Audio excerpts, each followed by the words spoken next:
Kirsikka, peruna, muussi, tomaatti, homo, nakki, mozzarella, kiisseliä.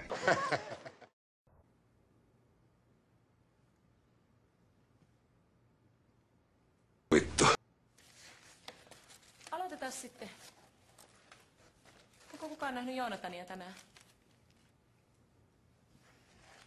Tänään meillä on aiheena luova kirjoittaminen.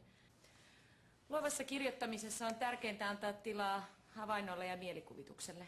Meillä kaikilla on taipumus. Kuka tän kirjoitti? Konsta. Meillä on näköjään täällä jo yksi luovan kirjoittamisen mestari. Mitä siinä lapussa lukee?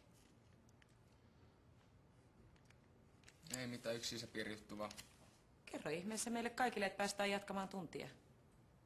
Ole hyvä, me odotetaan. Voi helvetti! Ei kuulu.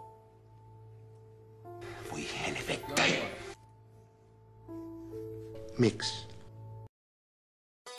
Oh, you touch my tra-la-la.